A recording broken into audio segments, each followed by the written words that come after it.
Hi, welcome to our Grant Writing 101 training. In this recording, we will cover a variety of topics related to planning for, finding, and writing grant applications. This training is offered through the Washington Department of Ecology with assistance from the Kittitas Environmental Education Network. If you would like a copy of these slides, we will provide contact information at the end of the presentation to request them.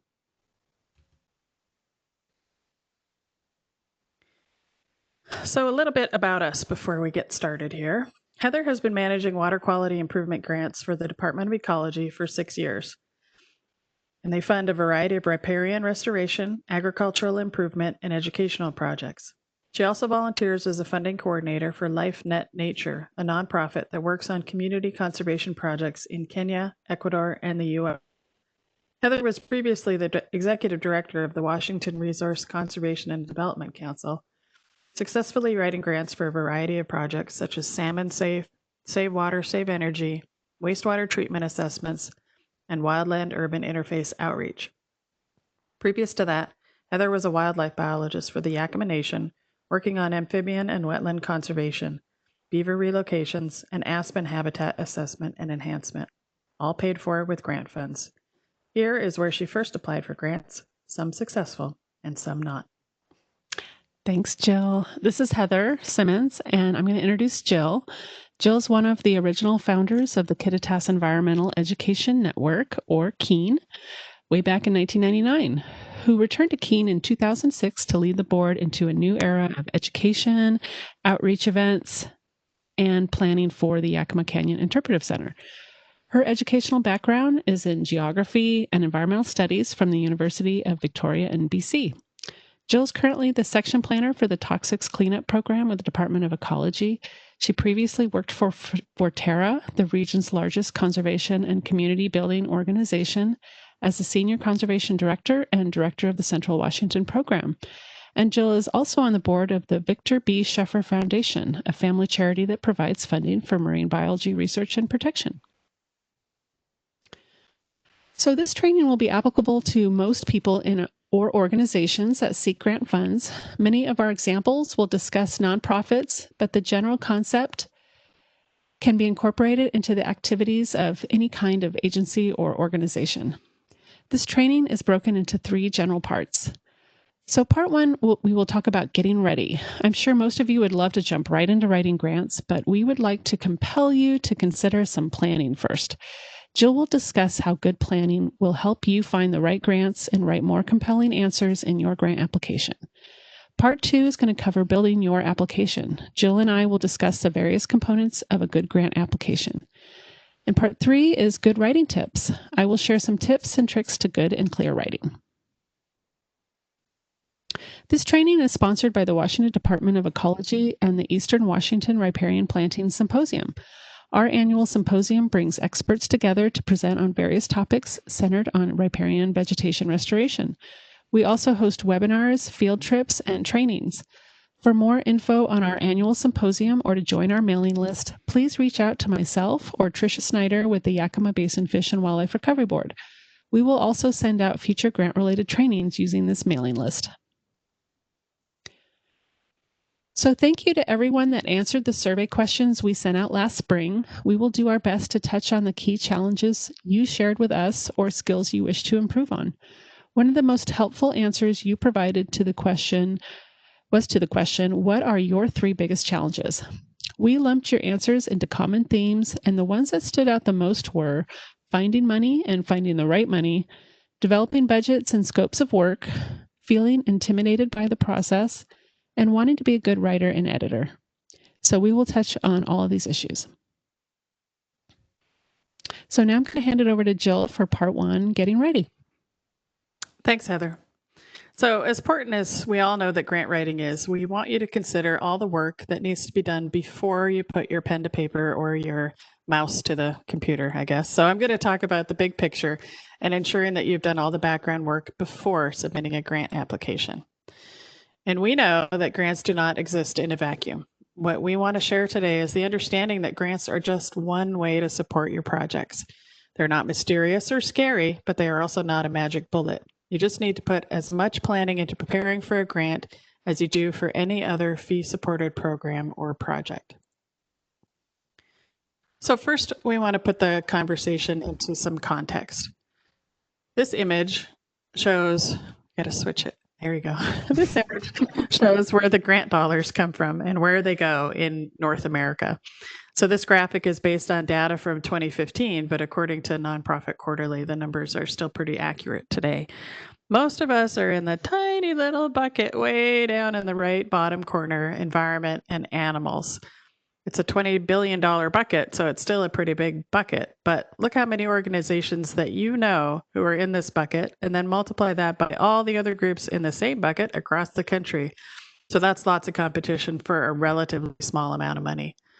Most of the time, funding for the work that we're doing, the folks on this webinar, come from program fees, state and local government grants, individuals, and private foundation support. So not everybody who's listening to this webinar is in a nonprofit organization, but I do want to just mention something for those of us who are. We all know that diverse sources of funding are critical for organizational sustainability. So in general, grants from foundations or corporations should not account for more than about 5% of your overall organizational income. You may have projects that are 100% grant funded, and that's fine. But grants are not reliable year over year and should never be the basis of your organization's long-term sustainability. I'm not going to talk about capital campaign efforts. They fall outside of this diagram because they're a specialized type of fundraising. So just overall, our message is that relying on grants to fund long-term efforts is not really realistic. This training is not going to touch on major donor, annual giving, or other types of fundraising. But what we're talking about today, those efforts, as well as supporting your efforts at grant writing. So this doesn't apply to government organizations, but the pre-planning message and recommendations that we're going to give today are the same for everyone. Put in the work ahead of time and everything will go smoother in the long run. In the same survey that we sent out last spring, many of the respondents identified that budgets, evaluation, and finding grant sources are areas they felt they needed the most help with. We believe that all of these areas and more are addressed by good planning and more specifically, good strategic planning. Just to get something a little bit out of the way before we start, there is a deal grant process, and you can find a lot of information on the internet about what that looks like. And here's one of the images that you can find on the web. Heather,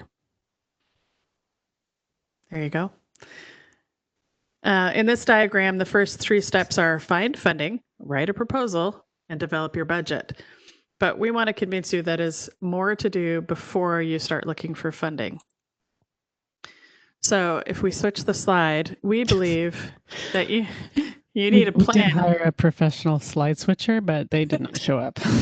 Sorry. So we strongly believe that you need a plan before you look for funding and write a grant, not the other way around. So we've switched the order of this image a little bit. Finding a grant and then designing a project to fit the guidelines of the grant is really a surefire way to ensure project non-sustainability. How's that for a triple negative? Your project will not be sustainable until and unless you put in the planning ahead of time. If you don't, you may have a couple years of grant-funded project, but then your project will fizzle out because you won't have any way to sustain the effort and you won't be able to suddenly raise the money to bridge the gap. So you simply cannot rely upon grant funding for project sustainability without first doing good planning. It won't work. Trust us. We've been doing this for combined 50 years or so. Oh, 40. Okay. But you say, I have a really great project. Well, we're very excited for you. Click the slide. We love great projects. But unfortunately, that is just not enough. Long gone are the days of 3 martini lunches, great ideas, and back of the napkin projects. Our belief is that you need more than just a great project. You need the following elements at least: a clearly written vision statement and how your project or program fits into your larger organizational strategic plan, a strong and convincing case for support, a complete budget and staffing plan, SMART program goals and objectives or outcomes, a way to evaluate your work and measure your impact, and thinking towards future funding and program sustainability. For all of this to work, you really need thoughtful and strategic planning. I just have to say, I did not know this image was going to move. That's awesome. So awesome. Leo agrees with us. He does. So back to that, folks, some questions about. We asked, does your organization have a strategic plan to identify priorities for seeking funding? And more than half of the respondents noted that they don't have a strategic plan, don't know if they have a strategic plan, or have one that isn't used. And we think that's kind of sad. So depending on your position within the organization, you may not have an opportunity to influence the creation of a strategic plan or other guiding document, but there's still an argument to be made for planning to support the project or program that you're writing the grants for. So strategic planning can be done at the organizational level, the project level, or both. It can be done within a nonprofit, quasi-governmental organization, or government agency. Everybody can do some kind of planning. And now, having said how great planning is, you first need to ask yourself a couple of questions about your organizational readiness to plan, whether it's planning for a project or program or the entire organization. So are you ready? Ask yourself these questions. Do you have a supportive and engaged team? Can you carve out time from day-to-day activities to plan? Does your organization want to move to the next level, potentially change its focus and goals? Is your board or leadership willing or interested in changing? If yes, go for it. Do the planning. If no, check the employment listings. And we say this somewhat jokingly, but an organization that doesn't regularly review and revise their plans and strategies could be on a downward path. And if I could just nerd out for a second on this next slide. In systems theory, this point of decision about whether you go forward or disintegrate is called the bifurcation point. And that's the point at which any system, including an organization, either falls apart or transforms into something new. It isn't necessarily a bad thing. In fact, I'd argue that it's a really, really good thing, but it's a necessary transformation for organizational sustainability. Okay, I'm done nerding out. We can go to the next slide. So why bother planning? Obviously, the ultimate goal is to get support, either from foundations, government agencies, corporations, or individuals to support your work. Your plan could be used for so many other things, right? You could use it for yearly planning, performance evaluations for staff, membership drives, capital campaigns, staffing recruitment, communication strategies, outreach planning, and even more. Now you can switch the slide. I'm getting better. So there's a couple different types of plans that we're talking about. You can plan, like I said before, for project specific planning, or you can plan for organization wide. And the difference is that projects are generally finite in time. They include a very specific SMART goals and implementation plans, and Heather's going to look at those in depth in a little bit. They're planned by a small group, maybe even just one person, and sometimes have external partners. With an organization-wide strategic plan, you're looking at a 3 to 5 year timeline, big picture stuff like mission and vision, and a SWOT analysis, which I'm going to talk about in a sec, priority initiatives, and all like fundraising plans, marketing, communication, and more. So usually an organization-wide strategic plan is a much bigger effort and must eventually be adopted by organizational leadership. So there's 2 different levels of planning, but they have a lot of the same elements. And those elements are generally these 7 things that we're showing on this slide. A variety of these kinds of things on the internet. There's tons of them out there. There's lots of websites that really only talk about strategic planning. But in general, 7 elements of a strategic plan will cover most of your needs. Again, you can plan for your entire organization, or if that's too much, just make a plan for the program or project for which you're secure grant support right now. So the 7 elements that you want to cover in a strategic plan are your mission statement, your core values, your SWOT analysis, which I'm going to talk about in a sec, action plans, yearly objectives, long-term goals, and ultimately your vision statement about where your organization or project is going to end up. Just some tips in general about planning. small number of people. Planning or writing by a committee sucks. It really just does. We've all tried to edit a document with like 10 people looking at it. It's a nightmare. So try to keep your small, your planning group small. You can seek outside help if you need to. If there's nobody on staff has the skills to do the planning, you could hire a consultant. They could clarity and tone, but money might be a consideration for that choice. You could retreat. Doesn't have to be out of town or at a fancy location. Just maybe a change of scenery gets people's brainstorming going. Find some brainstorming tools online. There's websites like Liberating Structures that has thousands and thousands of ideas, probably too many ideas for most people. Get something on paper quickly, as early as possible. So don't worry about every detail for the first draft. Just sort of spit it out and then refine it from there. Involve your leadership early on in the process. Get approval for direction and scope. You don't want to be wasting your time, and you don't want to be wasting theirs either. Make sure you're getting input from the people who will be implementing the plan to ensure that they have buy-in as well. So line staff, the people who are actually going to be implementing it, get them involved. And perhaps most importantly, make sure it's a document that you'll actually use. You don't want it sitting on the shelf gathering dust. Lots of different views of what strategic planning looks like. This is another view of strategic planning that can be applied to projects, programs, or organizations. In the next couple slides, I'm going to be talking about the SWOT analysis, key performance indicators, or KPIs for short, and Heather's going to spend more time on goals, objectives, and actions and implementation. So we've got some information coming up. This is just another view of how you can plan. One of the most important parts of a strategic planning process is the SWOT analysis. And some of you have heard it called different names. Sometimes it's called SOAR, sometimes it's called SWAT. There's lots of different acronyms for this, but the most common one is strengths, weaknesses, opportunities, and threats, the SWOT analysis.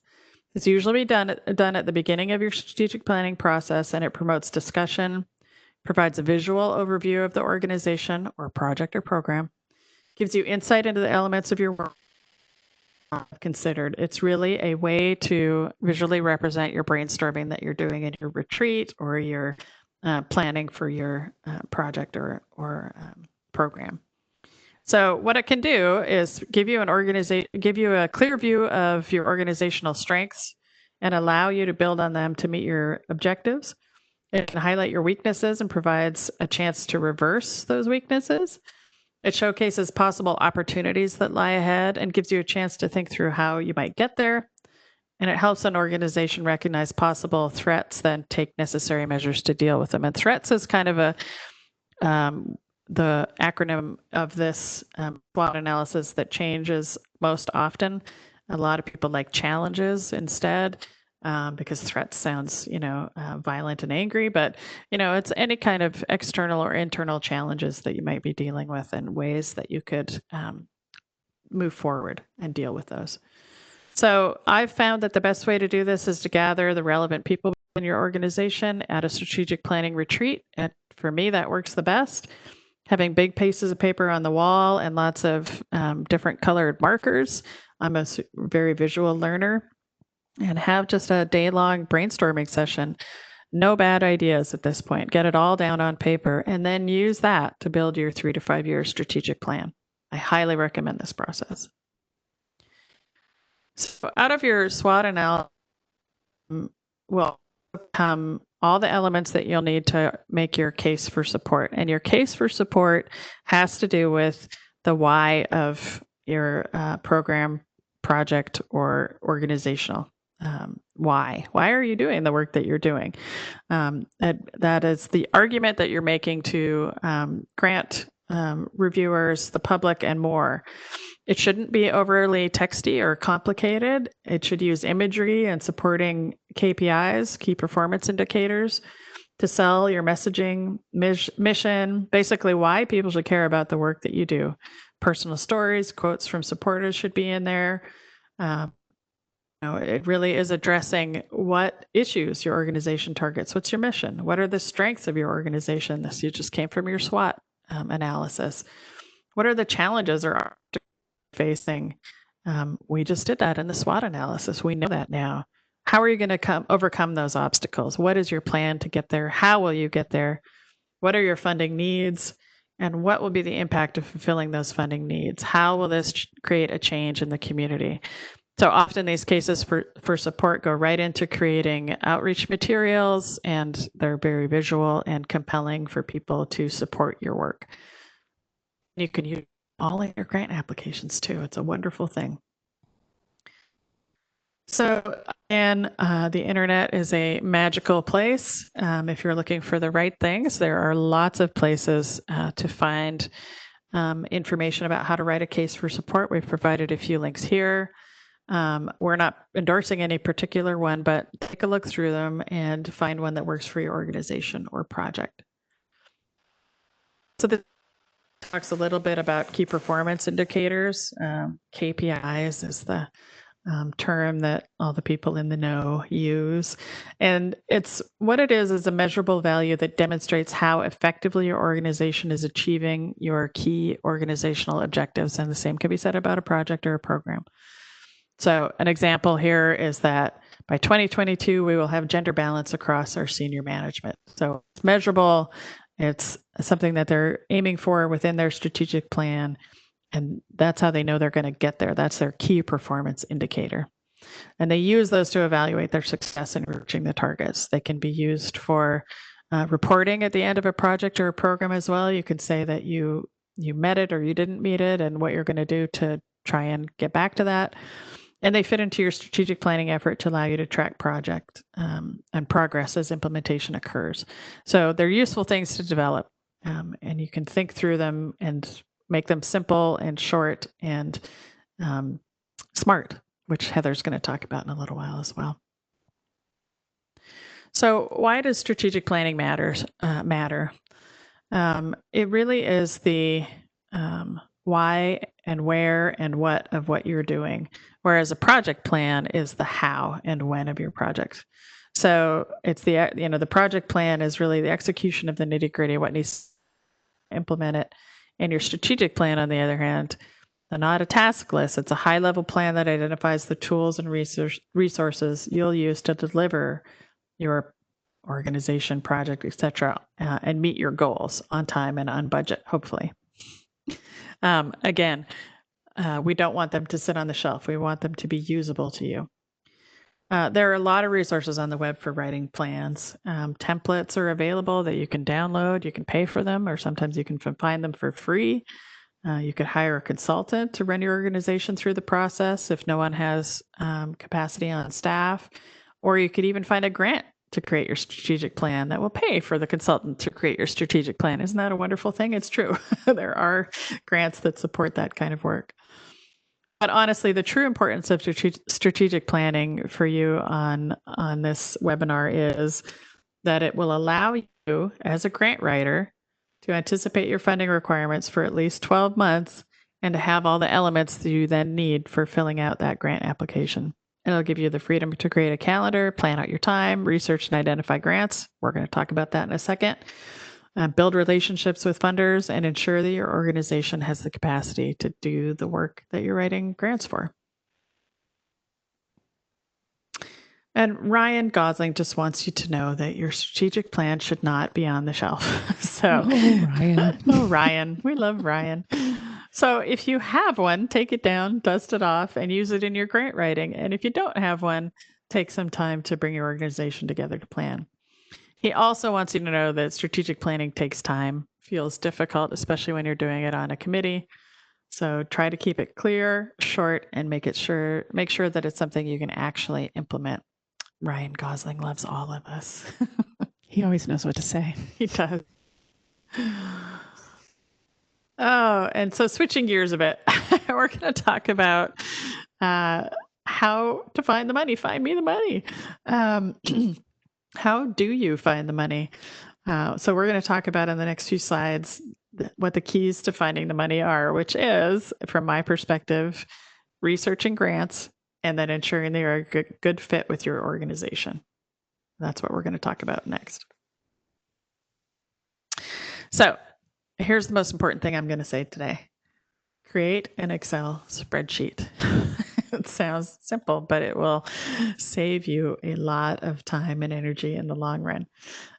This is the best way by far to track your grants and ensure that you don't miss deadlines. It's pretty easy. You can add or lose columns depending on what you need. So you can make them program specific or organization specific or project specific. So you can tailor them just to, one particular project that would be different from maybe your larger organizational needs. And that's what the beauty of Excel is. It allows you to put in all the grant sources, their key guidelines, the goals of their grant program. What are the funders trying to accomplish by giving you money? And whether or how your project or program or organization fits into their funding interests. That's the project fit. I'm going to talk quite a bit about that.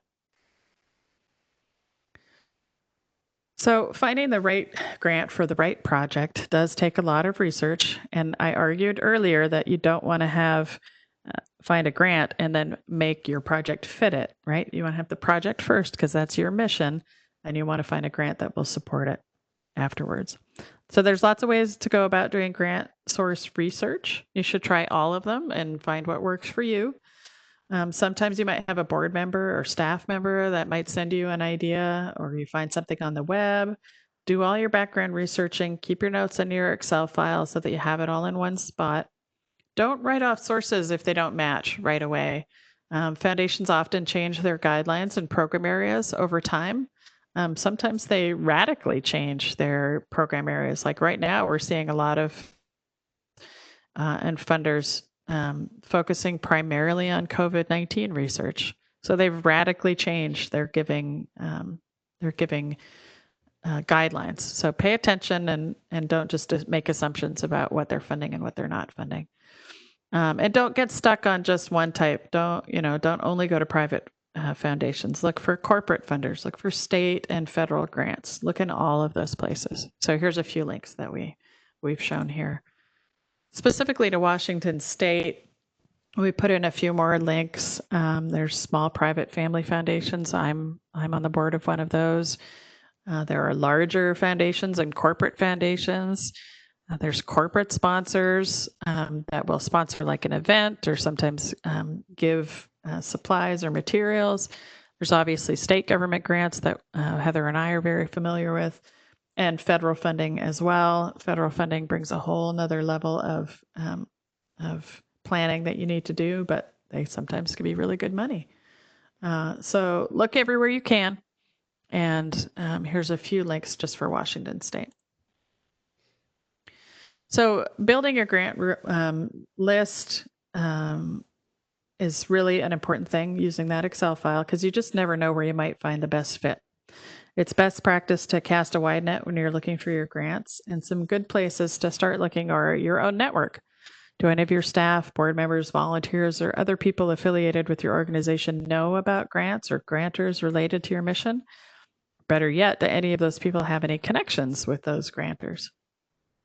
Look around your region. The town, city, or county where you are located might provide grants specifically for local organizations. Previous grantors, if your organization has received grants in the past, check out the grantors that provided those grants and see if they're offering the same or different or multi-year grants potentially. You'd have the advantage already of an insider's perspective to help you whether or no that funder is a good fit for your project or organization. Peer organizations, or there are other organizations with missions that are similar to yours, check out their list of funded programs. Often they'll have that in their annual report, and that might be your next round of funding. They often list those on the I-990, on the IRS 990 forms, or in their annual plans that are sometimes published on their website. So I do that often. I look at other nonprofits that are similar to the mission of my nonprofit and mine their donors all the time. It's a common practice in the world of nonprofit funding. And often funders will list how much a usual grant they give is, or a range of money. But if you build a relationship over time, they may give more to your organization if the fit is really good and they really like what you're doing. So don't limit yourself to an organization that only gives a small amount of money away, because that relationship might grow over time as well. So this is really important to me. So I'm going to make sure that I'm at home, but the fit, finding a fit to your project or program is really important. So just like organization, your organization or your agency, grantors also have their own vision and mission statements, and they will seek to achieve those through their grant programs. Even government agencies have a reason for giving their money away. Find out what it is and make sure your organization or program fits their vision and mission. You'll be wasting your time and the funder's time if you just randomly send applications to as many places as you can find. So plan your grant calendar, use your Excel sheet, and plan your applications based on fit. In addition, most funders will only fund specific interest areas. They're often based on geography, population demographics, or topics. So when researching, be sure to look at those guidelines and make sure you fit into their interests. Remember that not to give you money to meet their mission. They want you to be a partner in making their goals succeed. In some ways, this is more important to them than your organization or your mission. So some ways to find this kit is, or this fit, is to identify keywords related to your mission and use them to search. Consider the dollar amount of usual support the organization gives. Does it match your need, or will you need several different sources? Consider the timeline of when you apply and when the grant funds are available. Does it match your program or project timing? How much time will the grant take to prepare? Right. What are the reporting requirements?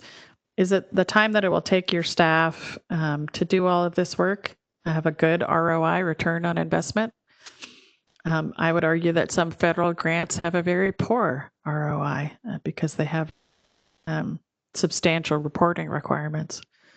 Try to make a personal connection with the grant manager if possible. Invite them for a site visit. Ask them questions if you're having problems with the application. Tell them any bad news early on. Bad news does not smell better with time. So make sure they know if you're having problems or issues with spending their money. And then who have they provided grants to before and for what kinds of projects? Is your work similar or totally different? If it's totally different, don't apply to them. We've shown a few more grant source resources, lots of links on the web, but here are a couple of good ones. When you find ones that match, again, add them to your spreadsheet and make sure you're tracking their guidelines and deadlines.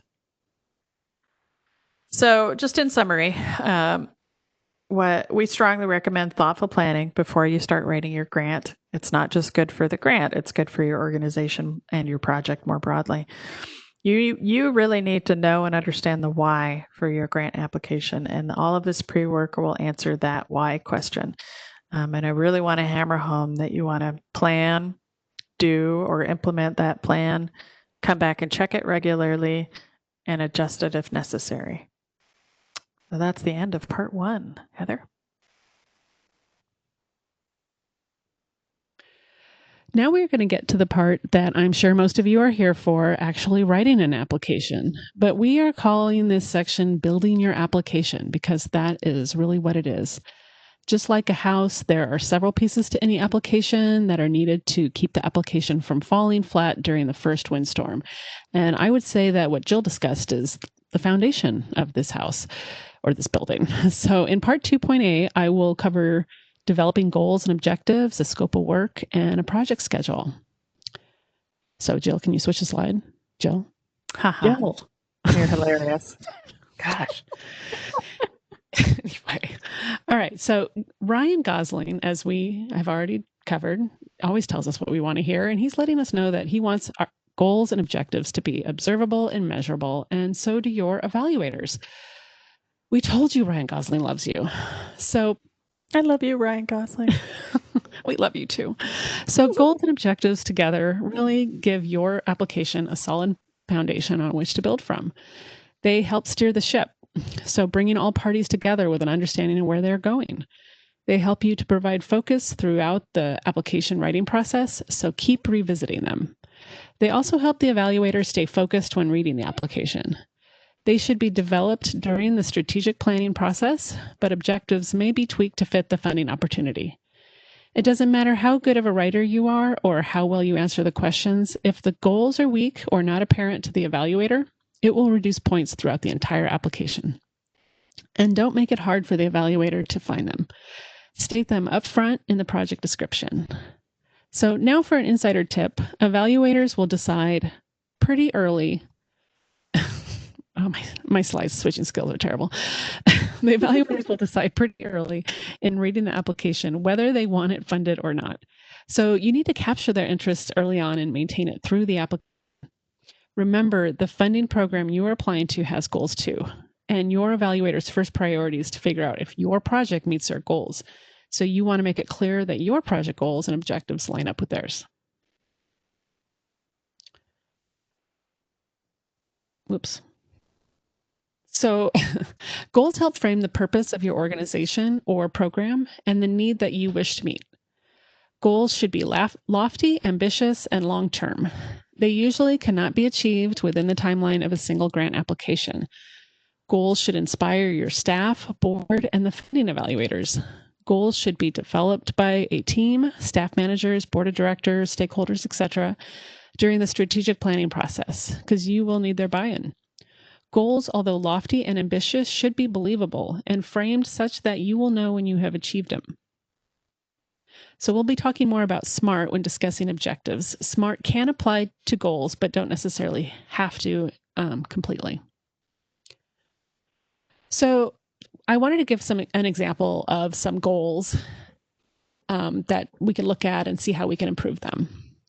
So example 1A, and these are very natural resource related because that is Jill and I's background, but example A is to reduce temperatures in the Washougal River. And this is an okay goal, but how do you know when you achieved it? With goal 1, is it 1 degree, 10 degrees reduction, all parts of the river, one part of the river? So another example, 1B, to improve that, could be to remove the Washougal River from the Washington State 303D list for temperature. By making it more specific, you can add a date, such as by 2030, but make sure it is a date that you feel confident you can meet. Otherwise, leave it off. And goals can also sound a lot like objectives, but one of the differences is the timeline. They are long-term, they are ambitious, and they may or may not contain all the SMART qualities. So here's some other examples. One that's okay, a community that understands the importance of healthy soil to agriculture in Chehalis. But a way to possibly improve that could be to establish a healthy soil program for K through 5 middle school and high school levels that is taught in all 20 schools in Chehalis County by 2028.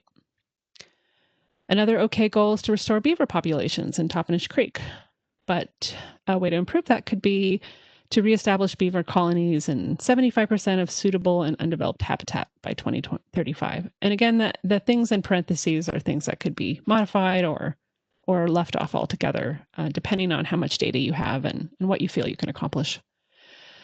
So we all probably know examples of goals that have deadlines that everyone knows can't be reached, maybe because they were required. It takes away the inspiration of the goal. No one feels compelled to work toward it if it feels unachievable. And funders do not want to fund a project with unrealistic goals either. So objectives should be developed during the strategic planning process as well.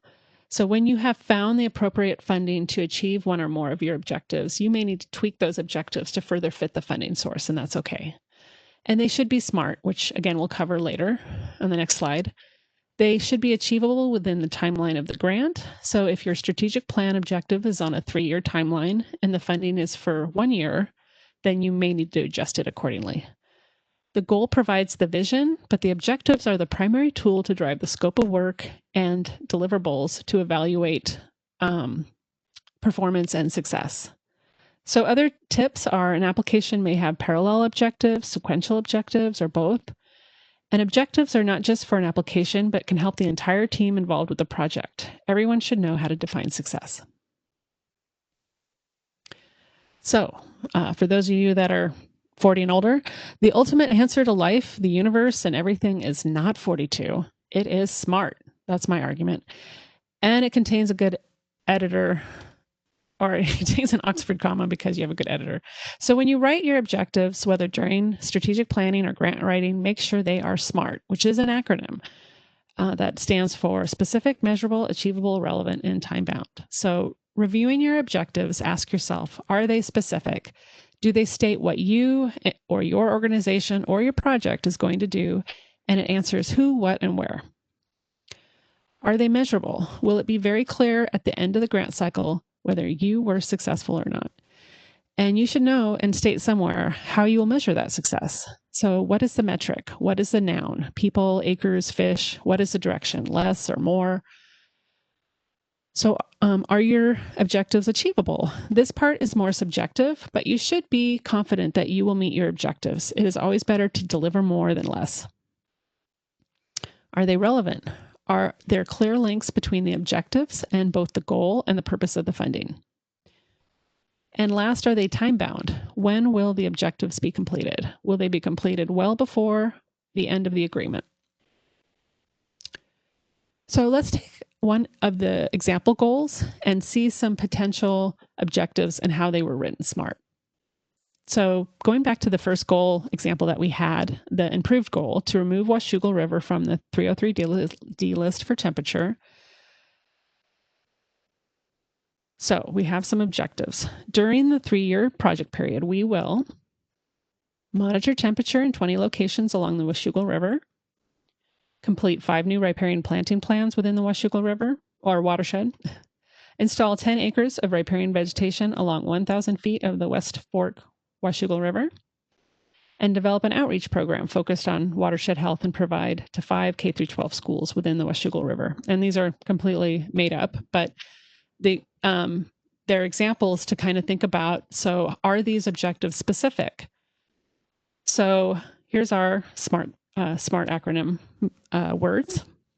So looking at whether they're specific, I underlined the areas that kind of show that they're specific. So they use action words such as monitor, complete, install, develop, and provide.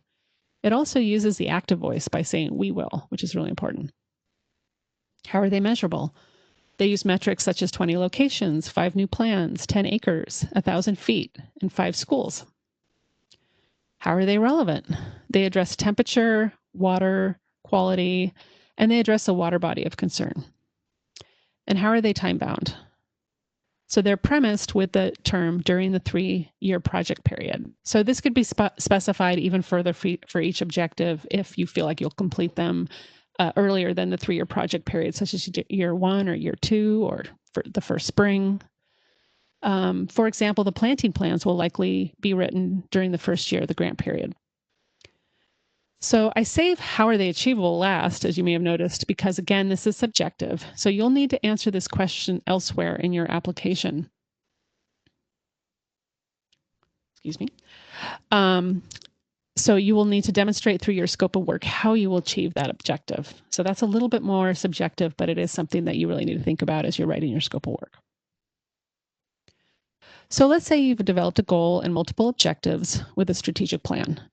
And these are going to drive your program or projects. I have projects as plural because it can take more than one project and more than one funding source to meet all of your objectives in your strategic plan.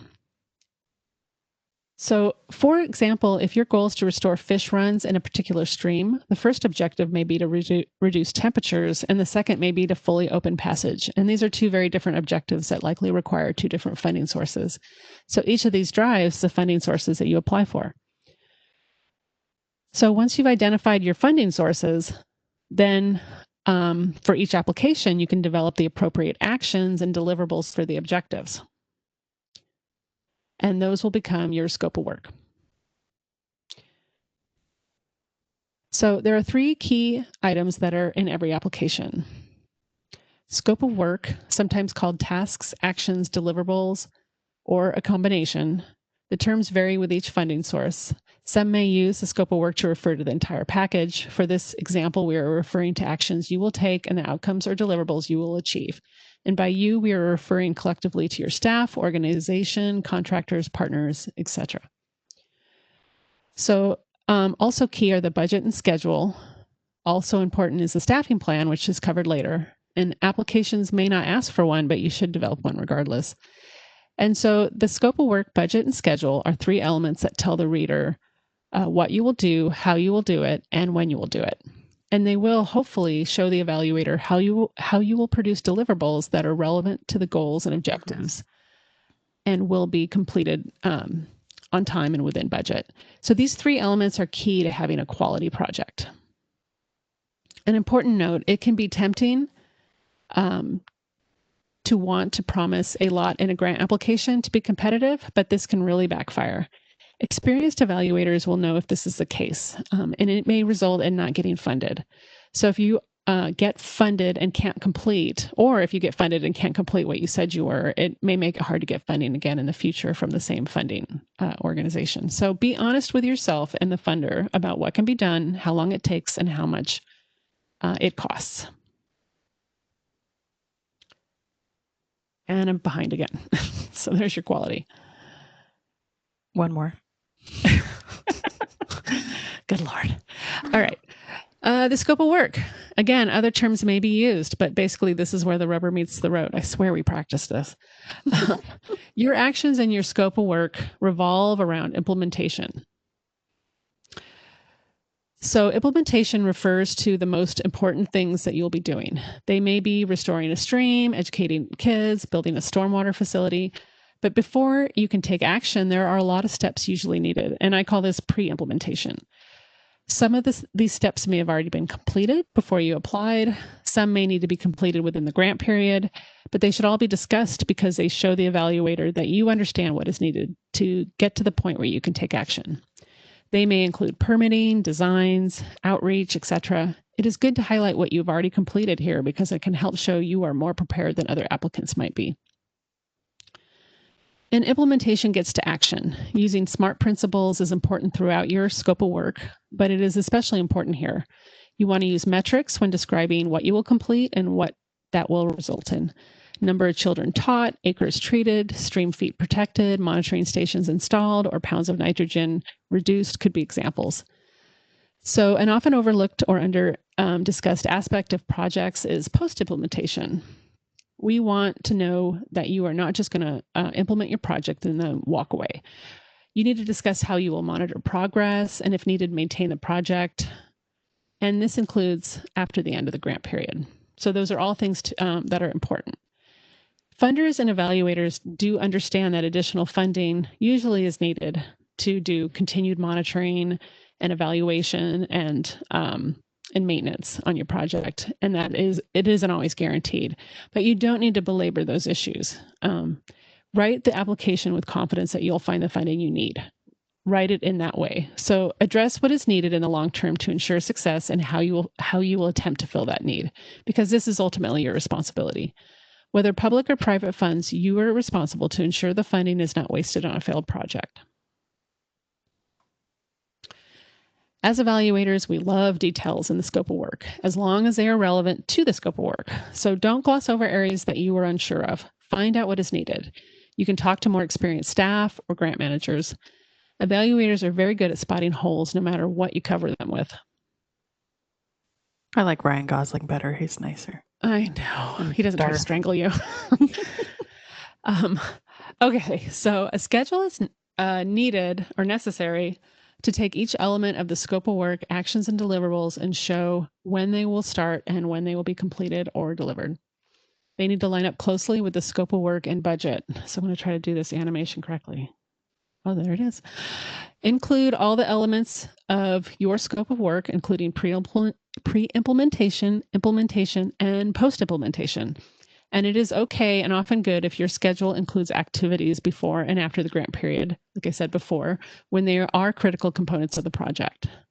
Some funding sources will provide a template that you must use. Some will require a narrative. Some will require you to develop your own spreadsheet. Some will require both or more than one. So if you're given the freedom to create your own spreadsheet, we strongly suggest getting familiar with the Gantt chart.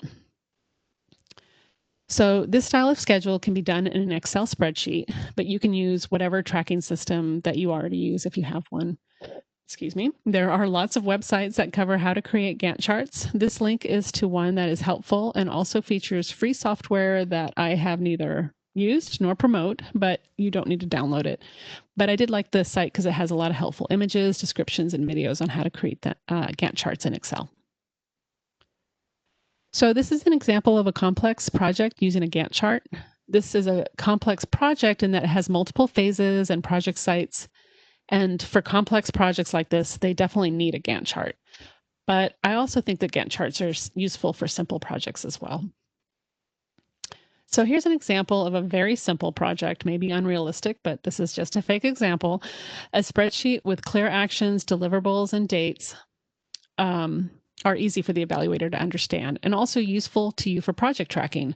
So the schedule on the left, although maybe overambitious, is at least easy to understand. You know when things are going to be done, you know what's going to be done. The schedule on the right, though, has too much information that should be covered in the scope of work and also is just not visually appealing or useful to you for tracking. And it also makes our eyes cross. So what is great about spreadsheets is that you can use them too. So you can blow them up, put them on the wall, use Post-its to track accomplishments, activities, meetings, or note delays. Consider it a living document that you can update and adjust as needed. It can also help you communicate delays or issues with your grant manager, who always appreciates early communication on any issues that come up. So be realistic with your schedule. If you are not sure how long some things will take, don't guess. Ask someone with more experience or talk to the grant program staff if you can, such as the funding coordinator, grant manager, or evaluator. So make sure that you allow plenty of time for bureaucratic processes. This avoids delays, which can cause all kinds of complications with your grant and your project. Funders understand that delays happen, but don't let delays happen because of poor development of your schedule. So the phrase hope for the hope for the best, but plan for the worst is very applicable here. Okay, so I'm going to take a pause to the video so that Jill and I can take a break, and we will be right back. Go. So for part 2 of this webinar, we're going to talk about, continue to talk about building your application, but we're going to focus on budgets, consultants when and if you need one, and then doing some capacity and staffing planning as well. So budgets can often be a source of confusion for folks applying for a grant.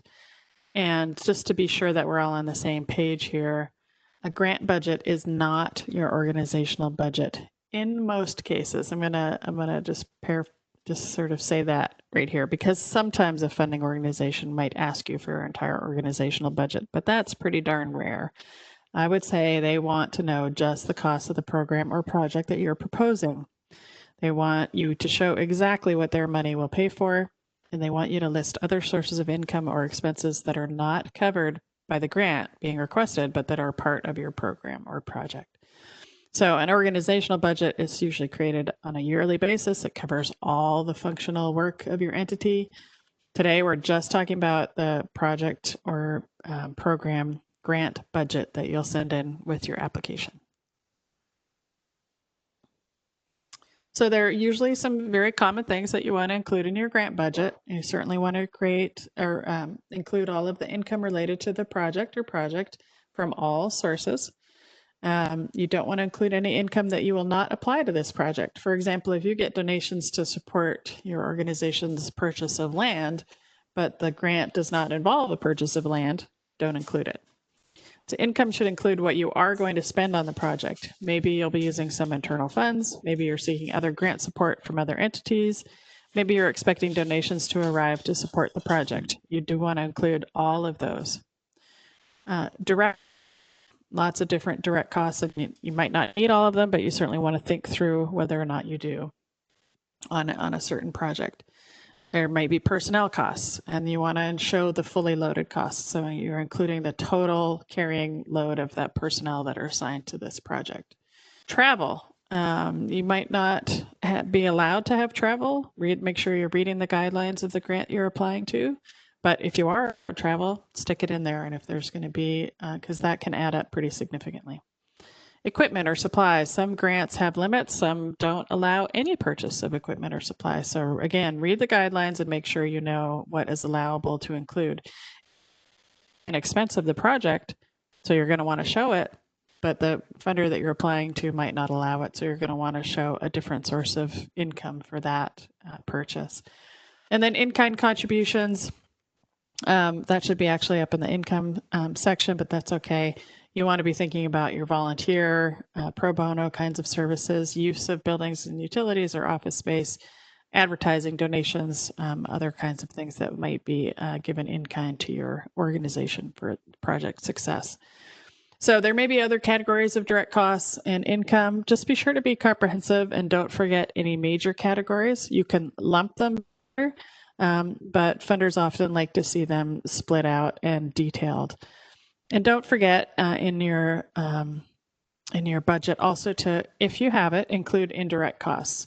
That might include overhead for administration or rent or insurance, utilities, and so on.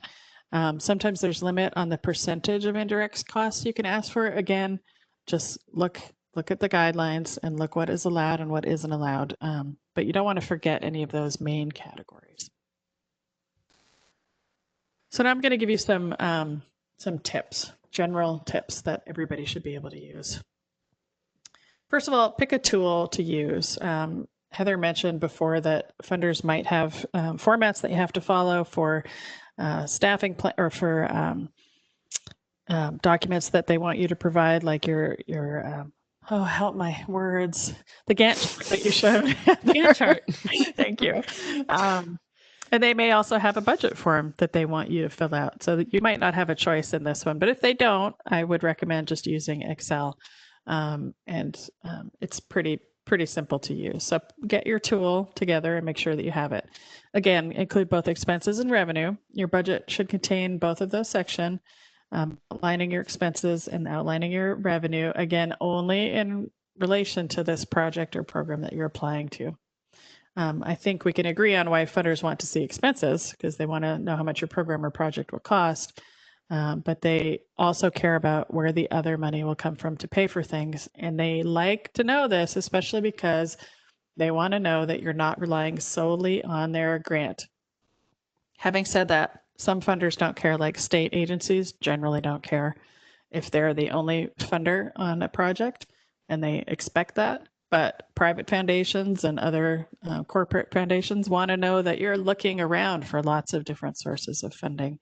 And that specifically speaks to, the sustainability of your project and the ongoing impact that you'll have. So just remember that budget formats will look different depending on the funding source. Sometimes they only want to see the expenses. Sometimes they may ask for both. And when you're prepared for both, it's just easier to give the funder what they want for the grant application. So number 3, categorize your costs in a way that makes sense. There's really no rule that says how many lines or how few lines you need in a budget if you're creating it yourself. Your goal is to illustrate to the funder what it will take to successfully operate your program or complete your project. So as you're thinking through all of this, try grouping items into broad categories like salary and wages, travel, equipment, materials, and supplies, and then assign dollar amounts to those, being sure to provide descriptions of how you arrived at your dollar amounts. And we'll show you some sample budgets here in a minute. So before you know it, you're on your way to creating a well thought out, detailed budget that tells a story. And speaking of telling a story, tip number 4 is making sure that your costs tie in, or your budget rather, ties in with your narrative. So someone should be able to look at your budget and understand what you're proposing to do, even if they haven't read your program or project description yet. Some of the biggest stakes Heather and I see in grant applications, because we are both grant evaluators, is when the narrative does not match the budget. That's a big red flag. So here's a tip to avoid doing that. Once you've pulled together your budget, take a step back and ask yourself, does this budget tell the same story as my narrative? In other words, do the words and numbers match? To check that, read through your narratives, and every time you mention something that's going to cost money, stop and double check that it's in your budget. Tip number 5, want to be sure that you're using real numbers. It's really critical that you base your budgeted expenses on the true cost of things. Don't pull numbers out of thin air. Getting dollar amounts for employee or mileage costs should be easy, because your organization should have that information ready. When it comes to other costs like materials and supplies, for example, to do your research and find those out on your own. So for example, do you need to buy 10 shovels for a project? Check your local hardware retailer and see what their price is for the ones that you want to buy. If you're buying supplies online, be sure to include shipping costs if they apply. You want to ensure you include those in your budgeted costs. And get actual quotes from vendors. Maybe you're replacing some flooring in an animal shelter or excavating some property to install a community garden. Getting an actual quote for what you need, especially when it's a specialty project or service, will take the guesswork out of how much it will cost and show the funder that you did your homework. Number 6, this one is the super obvious one, but we have to say it because as evaluators, you wouldn't believe how often we see this. Make sure your numbers add up. We have seen it too many times that the grant budgets and costs simply did not add up to the total grant amount being asked for, and that just causes confusion.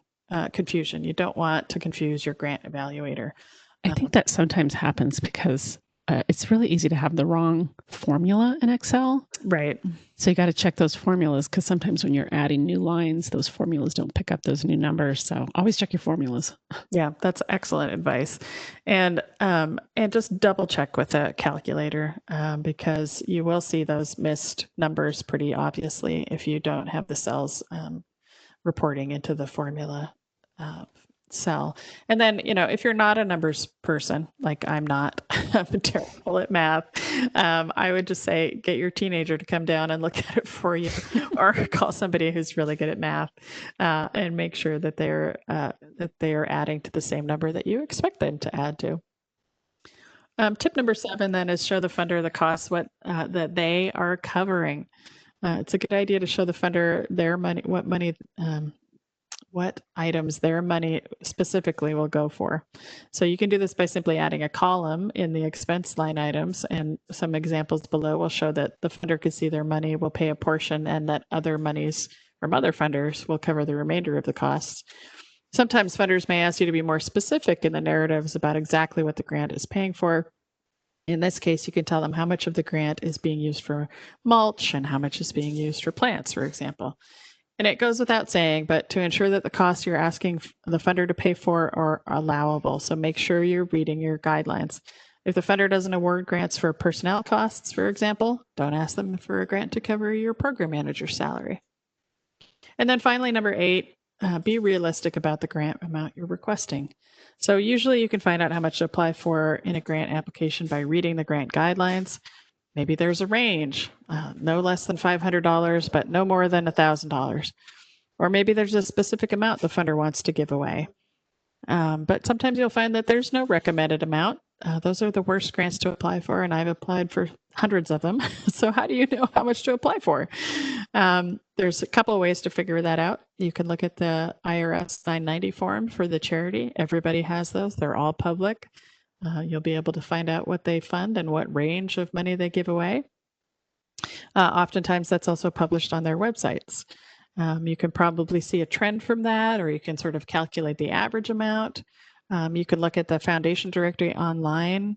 You can look at their profile on that and see the most common grant amount. And, if all else fails, if you can't find any of that information online, like sometimes the small family foundations just don't publish that kind of information, just give them a call and ask them what amount they recommend for a first-time applicant. In the end, just make sure what you're asking for is reasonable. And with millions of grants being submitted every year, you'll be able to increase your chances of getting your share by including fully developed grant budgets that tell the story of your grant in numbers that's easily understandable.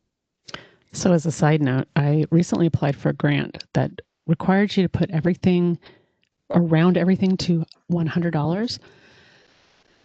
So that makes it really hard when you're wanting to buy a box of crayons.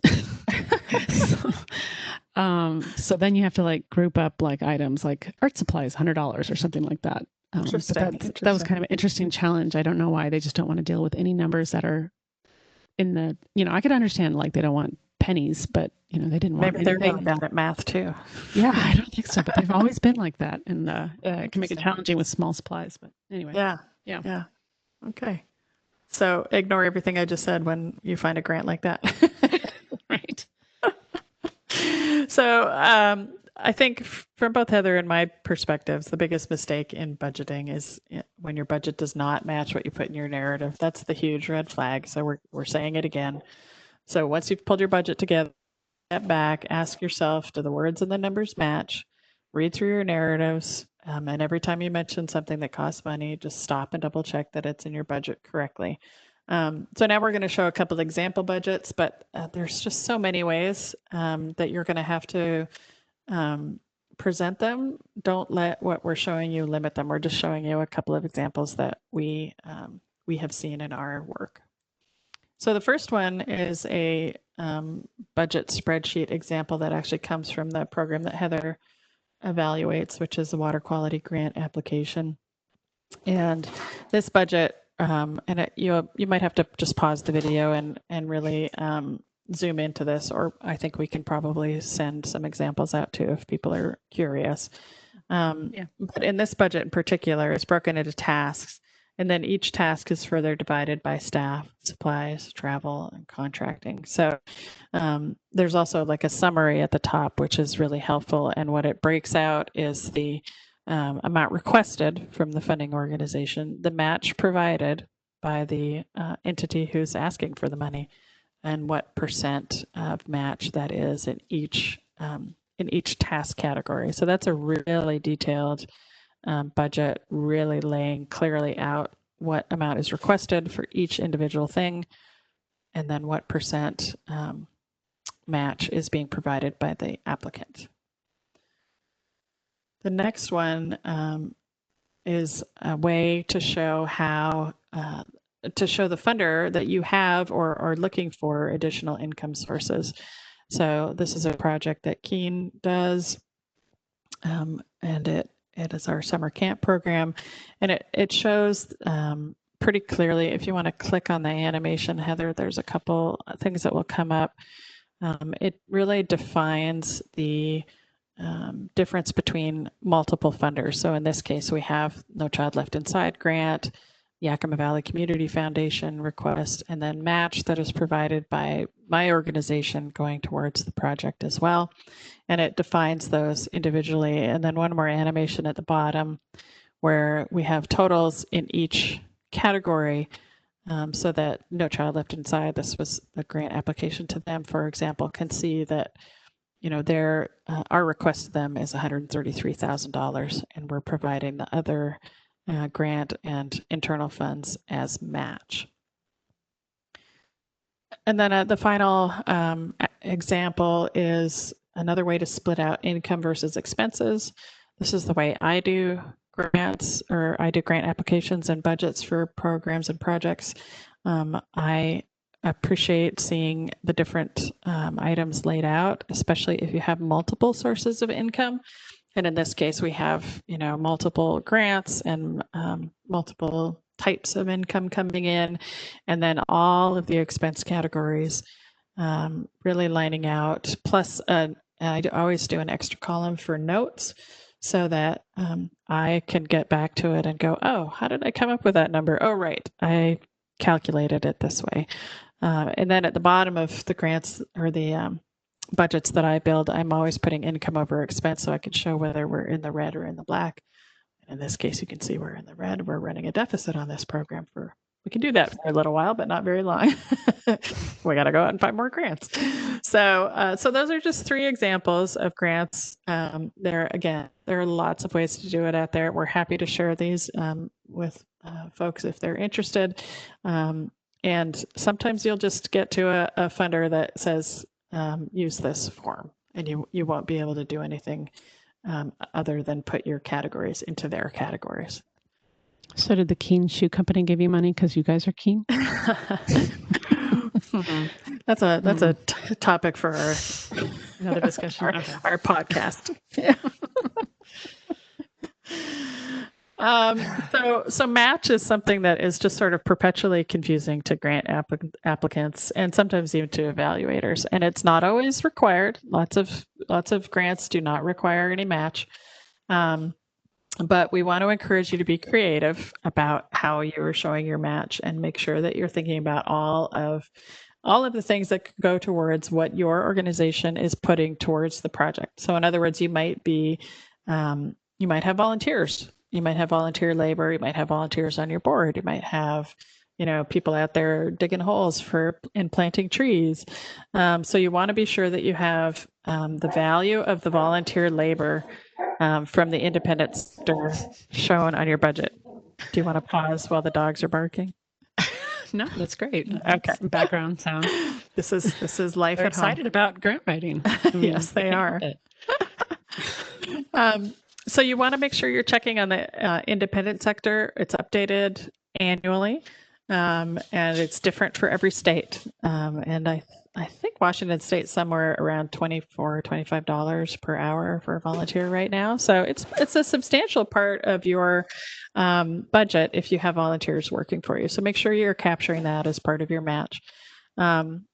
In-kind donations are the same kind of thing. So, but just be sure that you have the actual market value of whatever is donated to your project. So if you get some gravel from a local company to build trails or something, call them up and ask them how much that is worth and put that number into your budget. Don't just make stuff up. And then here we just have an example of how to show the match on your budget. So for example, in this request, so let's say you're asking for $125,000. And the grant will cover 60%. Often government grants are somewhere between 50 and 75%. Sometimes they're 100%.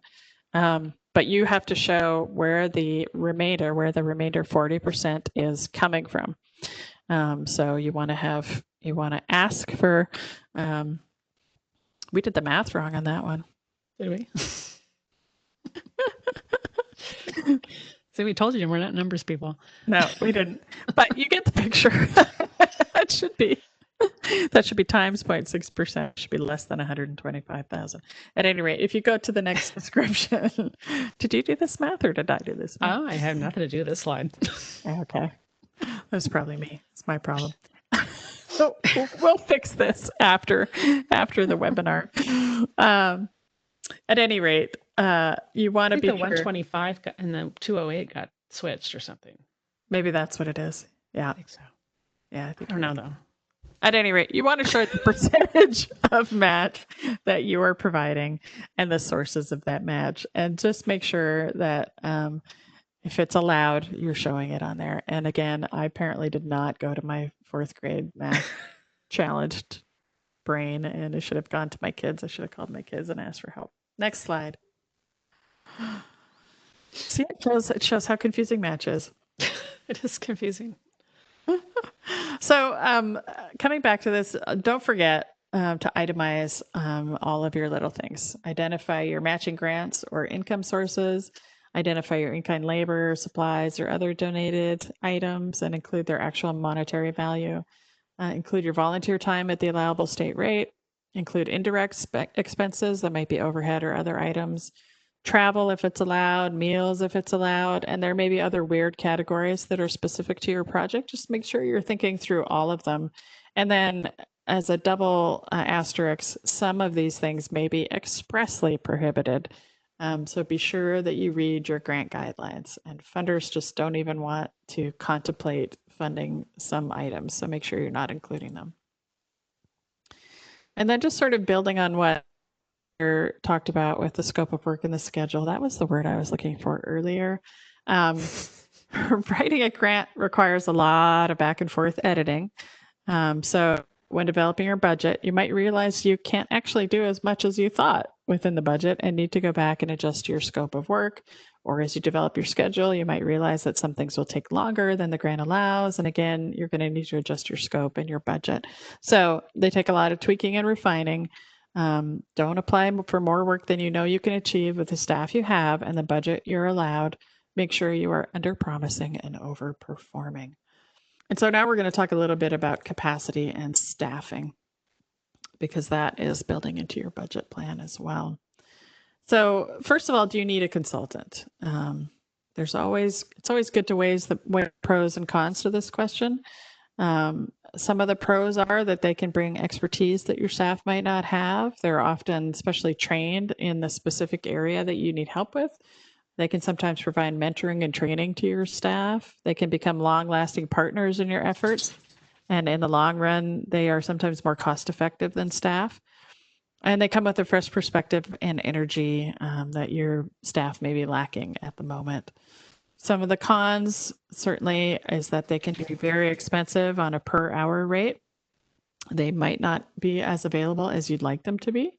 If you hit a problem, price is going to go up, but it might be difficult to get back to your initial goals. And then you might have pay a lot of money and not get what you want out of the relationship. There really are no guarantees. So it does go hand in hand with evaluating your staff capacity and creating a staffing plan. And then we just want to remind everybody that don't have consultants on the budget to do things that your staff should be able to do unless you have a good argument for capacity, because that'll inflate necessarily. Or if you don't have any staff. Or if you don't have any staff, like Keen. Yeah, so speaking of organizational capacity, you're going to want to assess that before you write a grant. And you can do that by using big fancy assessment tools that are available online. And I'm not going to give you links to those because I don't like them. I like doing the low tech approach. Really thinking through what you have on hand now, what's available to you, and what your capacity is to deliver those services and products that you're promising to do in a grant. And again, this is before you write the grant application, please. Consider your volunteer base. Don't rely solely on volunteers because we love them, but they're not always reliable. Consider how many projects you already have on the books, how many project hours each staff person is already devoting to that project. Make sure you're defining the key roles at your organization for project success and whether or not there are unaddressed needs of current personnel. So even if you're thinking of hiring more personnel to run a project, have you actually thought about what your current personnel need? Maybe you don't need this new grant or project until you address those things that are existing issues. And you can use that using your SWOT and strategic plan analyses that you did earlier. And then identify the turnover risk of occupied positions. You really don't want to bring on new work without evaluating what you're already doing, because that you really run the risk of burning people out. And then just at all cost, avoid the bright, shiny object syndrome. And I'm just going to share a little story. So I used to have a boss who always chased the bright, shiny thing. It was the next greatest thing that would revolutionize our work, or the next huge pot of money that would mean a whole new line of work. And he would do that without considering staff capacity. Are you going to name him? No, but if you read my bio at the beginning, you can probably guess. He would forget that we already had a ton of projects on our list and that we were midway along in development on all of those projects, and that we just really did not have the capacity to add more projects to our workloads.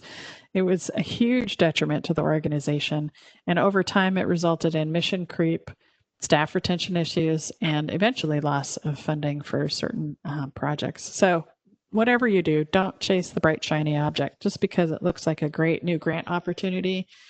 Somebody has millions of dollars to give away. Make sure you go back to your strategic plan and make sure the grant you're pursuing supports the outcomes you actually want to achieve. Ryan Gosling would never do that. Ryan Gosling would never chase the bright, shiny object. No. So just building off of that, thinking through what it looks like in the life cycle of a project, and being thoughtful when you're doing your staffing planning and your capacity, thinking through capacity. We generally, projects go on this kind of a life cycle. You have early starting where the costs and the staffing is pretty low. It's rising through the organizing and planning stages of the project. And then when you're doing the work, it is at maximum of cost and staff time. And then by the time you close, it goes to almost zero. So how does this project overlap schedule-wise with your other activities? Is it going to conflict or be supportive? You really just don't want to be in a situation of constantly having to hire and then fire staff. And then you don't also want to find yourself with not enough staff to get the work done. And that's how a staffing plan will help. And that's the next thing we're going to talk about. So They're not usually part of an application, but sometimes they are. But you certainly want to have one in your back pocket when you're thinking about your project. Otherwise, I just don't think you have a good idea of whether or not you have the right people to get the job done and the right budget to pay them. So I think it's an important part, whether you are required to use it in your application or not. So you want to develop a staffing plan alongside your scope of work and budget. And you want to lay out all the steps or processes needed to complete the deliverables that you're promising to deliver with the grant. What are you promising the funder you're going to do with their money, and how are you going to do that? And what qualifications are needed to complete those steps? Do you already have them within your organization, and do those people have capacity? That goes back to the capacity study that you're doing, the step before this. What qualifications are needed? You might need to do a gap analysis. You might need to think about what skills and abilities are missing in your current staff. And maybe you need to hire more staff, or maybe you need to hire a consultant. So there are other ways to think through that, but you want to think about doing that gap analysis. And then consider the earlier discussion about staff versus contractors and the pros and cons related with those things as well. So here's an example of a staffing plan. Again, lots of these. You can create one of your own in Excel that meets your needs. But this example provides team member titles, responsibilities, the skills they must have when they're needed, and more. Really helpful way of doing a gap analysis as well. If suddenly you say, oh, we have nobody who knows IT, or nobody who knows web design, we need to hire that person or find a consultant to do that. Really useful tool. Again, just coming back to the project lifecycle, thinking about budgets as well. As an overall consideration when applying for grants or new or existing projects, you want to consider this life cycle. So when do the main costs happen? What is the timing? How does your staffing plan and funding work within that timeline? Well, you have to find more funding, and when you need to find it. Our general advice here is to think about your staffing plan when applying for funding and implementing your strategic plan overall. And then just to come back to sustainability of project funding, it's always important to be thinking about the future. How will you maintain your funding and work towards meeting your goals? So you want to think about overlapping your grants. And this is where your Excel file that you created way at the beginning of this webinar, along with your strategic plan, is going to come really in handy. It's going to let you know what you'll be working on for the next few years, and it's going to allow you to plan for that long-term vision and think through how to always be working on the project and looking for funding to support it. So get out your Excel spreadsheet with your grant tracking info on it, plan your project to fit within the grant calendar. If things don't match up, and you remember you're not relying only on grant support, make plans to find funding in other ways so that you can bridge those gaps. So in summary of part 2, this is the Lord of the Rings, Heather. I promise you. I'm pretty sure this is Game of Thrones. Nope, you're wrong. We talked about developing a thorough and detailed budget and just making sure that it matches your narrative.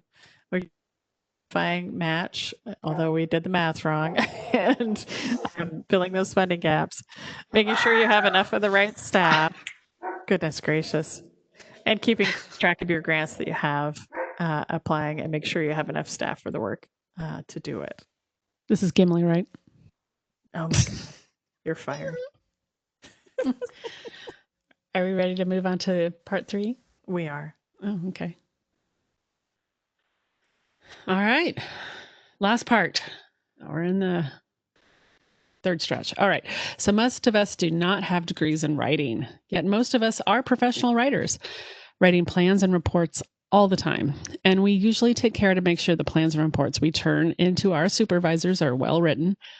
So it's no different with our grants, our grant applications. Successful grant applications need to be written and edited with intentionality and thoughtfulness.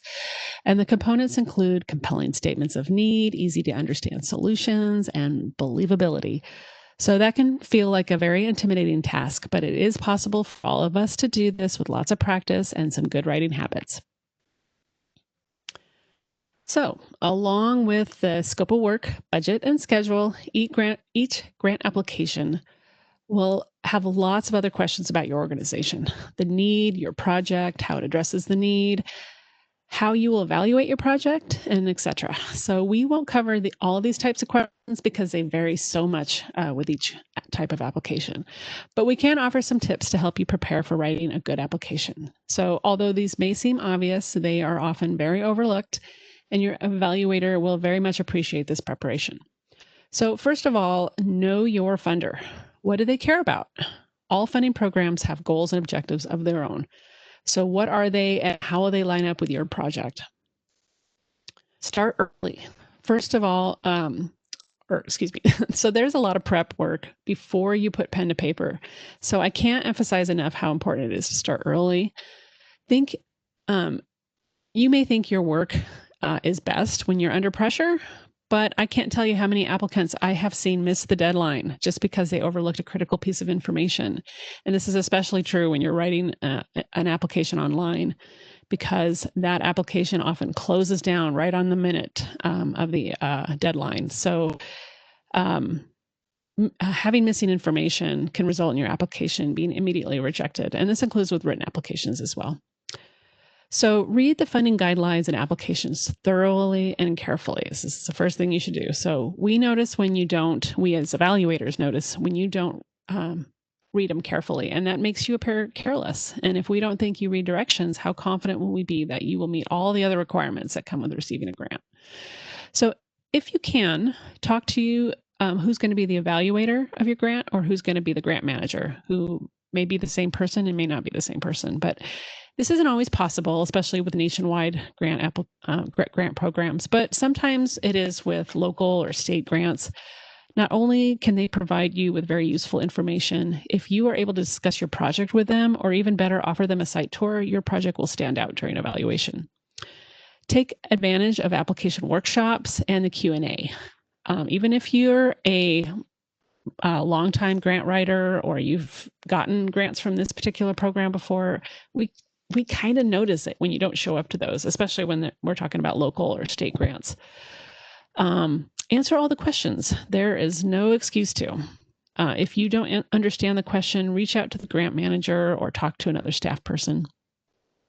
Know what the character limits are ahead of time and what they'll be for each question. Don't wait until you paste the answer into the box to find out it's too long. Oh, I have to do all of that. So read the instructions, you will. All right, here's some additional tips. Grant writing is a skill like any other and improves with practice and training. Any chance you have to write a grant, just do it. And any chance you have to take a grant writing or general writing or editing class, do that too. So make clear links between the action that you're taking and the benefit that it provides. View the grant writing process as more than just a hurdle.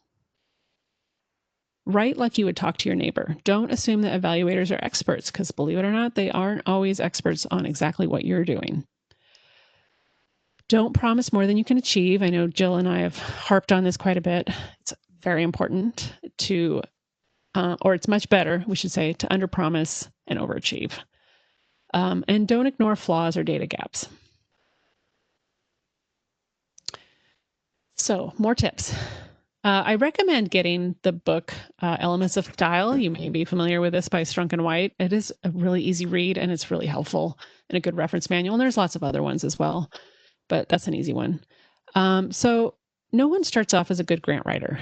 We both wrote many unsuccessful grants, Jill and I, before we got our first one. And boy, is it sweet when you get that first one. What's that? You probably wrote more bad ones than I did, though. Or whatever. But no matter how much experience you have other people read and edit your application. It can feel like a personal attack when a lot of editing is done by someone. But try not to think of it that way. Think of it as a learning experience. And of course, you don't have to accept all the edits and insist that editors use track changes. So when you're handing it to someone or emailing it to someone, just ask them to use track changes so you can see what they've done. If you don't get your application funded, try not to view it as a failure. And I know that's really hard too, but lots of good applications or good projects do not get funded due to lack of funds, or just a lot of applications that were submitted that particular year. So use your application as a springboard to apply for other grants or to reapply next year. And remember, evaluators actually are really on your side. They want to see good projects funded, but they can only understand the value of a project through what you write and put on paper or electronically. And if you get the funding and finish your project, don't forget to prioritize a good closeout. So this happens a lot. People finish their project, they've got all the funding, and then they get kind of focused on the next thing, and they don't do a really good closeout. They don't do a good final report, or there's lots of delays, and this can really make it hard for you in a future application with that same grant program. So make sure you finish strong. So you get out of your application what you put into it. There is no easy grant writing tactic. So less is more. If you pad your application with unnecessary information or words, your message can be lost. But you have to get it all down before you start to edit it all out, if that makes sense. So to do that, you'll need to read, rewrite, write, repeat, rewrite, and all that. It's not an easy one-time process. Less is more again. If you pad your application with unnecessary information or words, your message can be lost. But all you have to do is get it all out. And I think I already said that. But again, you're just going to, once you get it all written down, you're going to read it. And then you're going to look for padding, fillers, unnecessary words, opinions. Try to take those out, run on sentences, too much or irrelevant information. Is that why the fluffy little bunny is crossed out? Yeah, we don't want no fluff. No fluff. We don't want no fluff. Okay, so avoid weasel words, qualifiers that protect us. So this is a style of writing that many of us learned when we were younger. A lot of us were taught to write in passive sentences and use qualifying words, weasel words we call them, such as possibly, might, may, can be, virtually. This is really common. So, and it's fine in your first draft. I do it too. It's a hard habit to break. So, but the problem is these make our writing sound weak and unconfident. So it's a bad habit. We just have to unlearn it. And I still find myself doing it. And I just have to look for that when I edit anything I write, even in emails. So use the active voice and plain talk as much as possible. And I'll talk a little bit more about that. If you aren't familiar with these terms too, you can also Google them. Make sure your content is limited to information that addresses the question and informs the reader. And you do not have to use all the characters you're allowed. Use only what you need. So here's an insider tip. Evaluators do not read every word you write. And the more you write, the less they read. So I know, shocking. I know it sounds really terrible. And I know that's not true with every evaluator, but I think. But when you have 40 grants sitting in front of you and you have to read them all. Yeah. And also over the years, you just kind of learn what to look for. So you learn to scan, and because sometimes you run out of time. I mean, they don't always give us so much amount of time to evaluate. So make sure your words count, making sure it's easy to find information and that your words count. All right, so here's a quiz. True or false? The key to a successful grant application is being a great writer. Well, according to this tall drink of water, that is false. That's what Angela calls them. So the key to a successful grant application is being or recruiting a ruthless editor. I say even grant writers, I'm sorry, I'm using a script and it makes no sense sometimes. I say even grant writers aren't great writers. They are great editors. And that's true even with fiction writers. I've heard that before. All right, so there are a lot of resources out there to help you with writing. And one concept to be familiar with is plain talk. Plain talk is about writing a clear message that's easy to read and easy to understand. And Washington State agencies actually require both their employees and our grant recipients to use plain talk principles in anything that's published in their writing. So it's good to get to know what it is. So this is a state website that talks about plain talk, and you can get their guidelines. These are general and apply to many forms of publications, but the principles can definitely be applied to grant writing.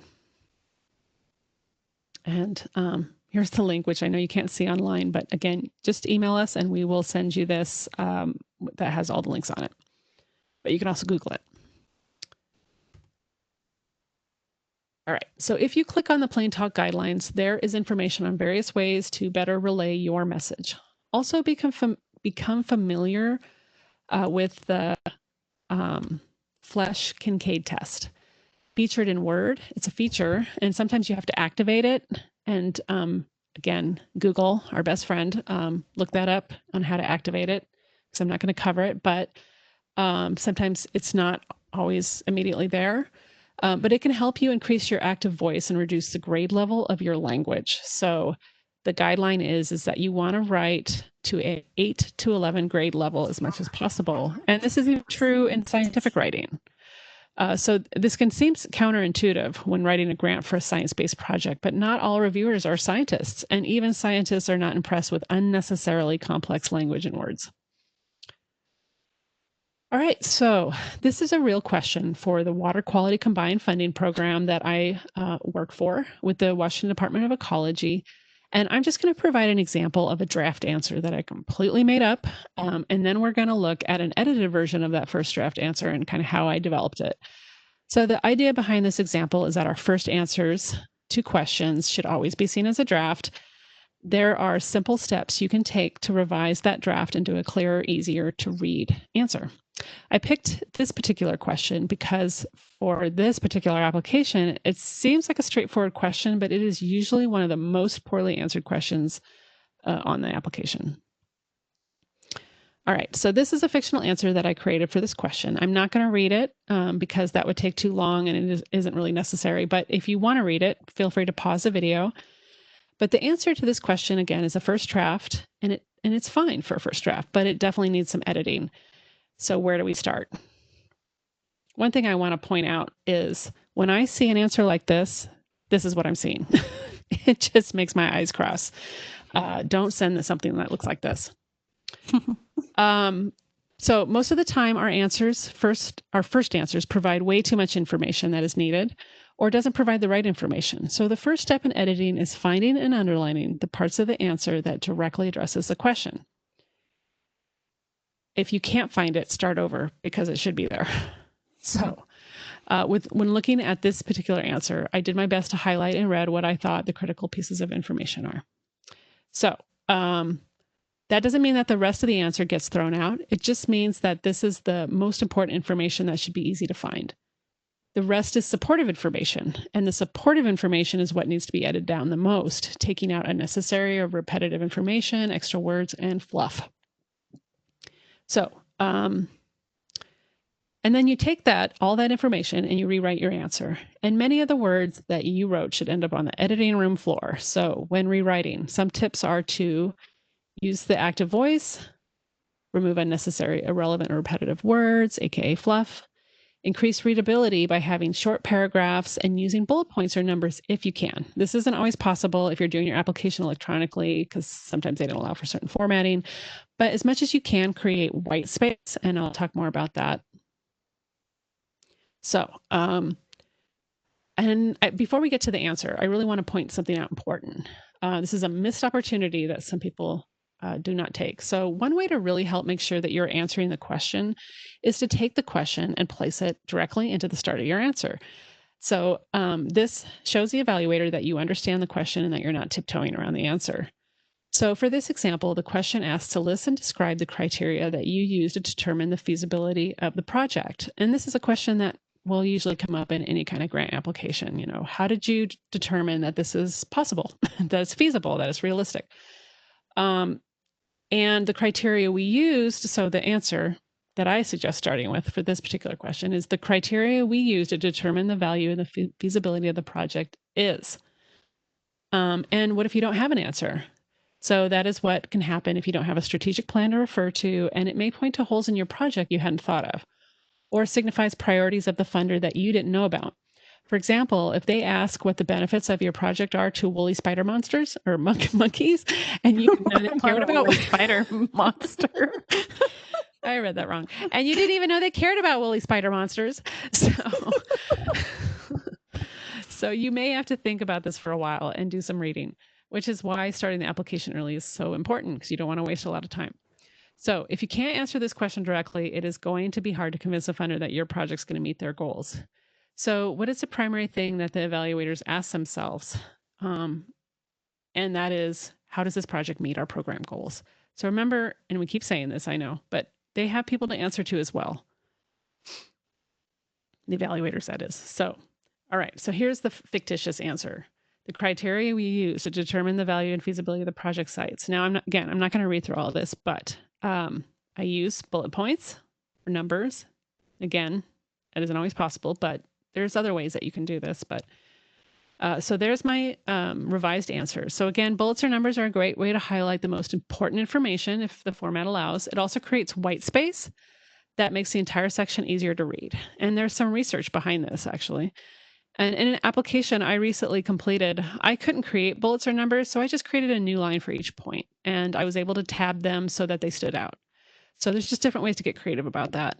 The numbering in short paragraphs also creates white space, which makes the whole thing, again, much easier to look at. The supportive information has also been rewritten to be in the active voice. It is clearly limited to information that supports the criteria, value, and feasibility of the project. So I also wanted to point out that the numbers of characters are much less in the revised answer. The original answer had 1,654 characters, and this one had 893 characters. And so my argument is less is more. All right, so this is Game of Thrones, Jill. Mm-hmm, that's right. And whatever his name is telling you, I haven't seen it, to brace yourself. Evaluation is coming. Dun, dun, dun. I can't remember his name. I won't give away the ending. He's only in the first season. Anyway.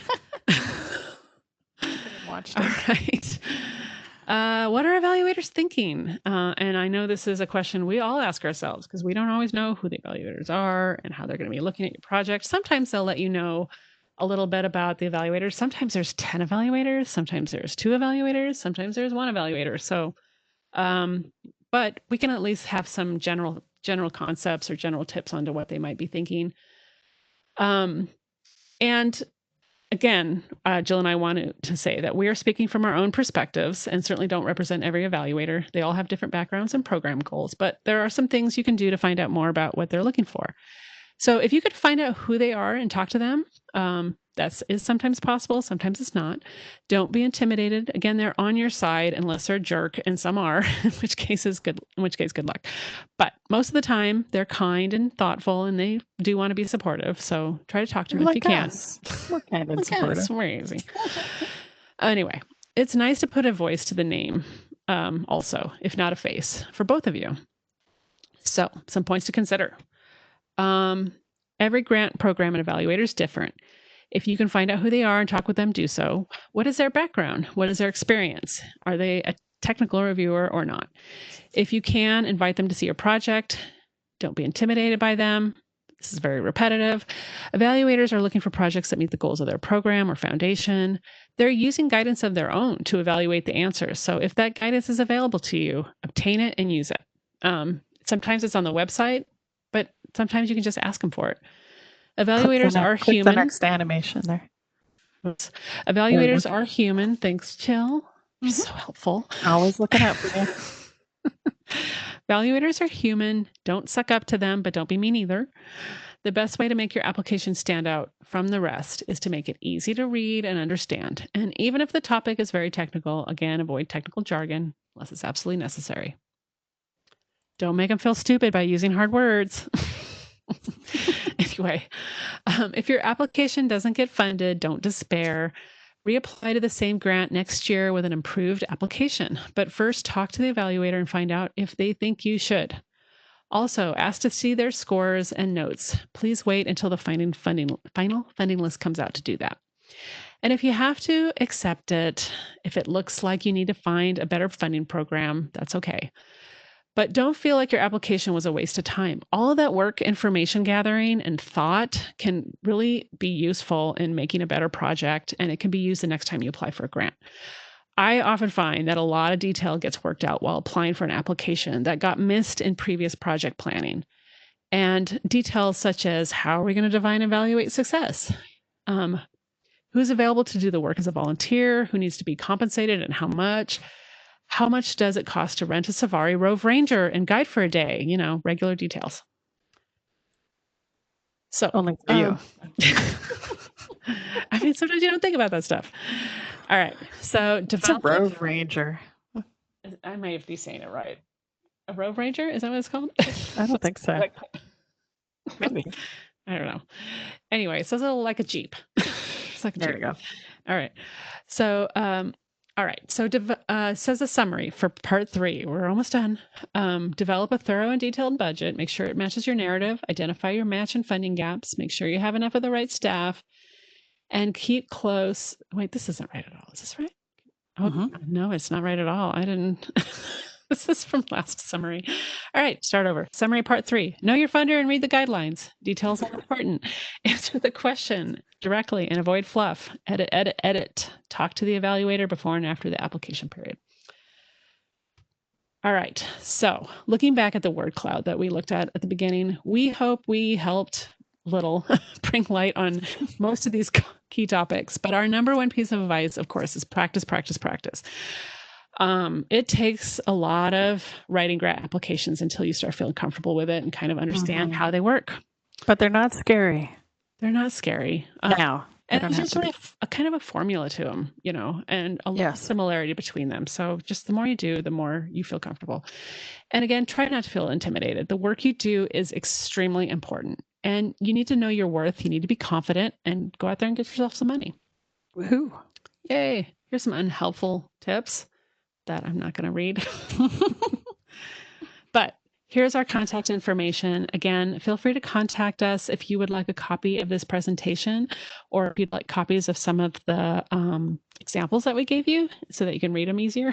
Or some of the links or anything. Or the links. Yeah, the handouts will actually, if we send them to you electronically, which we will, they'll actually be able to click on those links. So yeah, definitely give us an email. And let's see.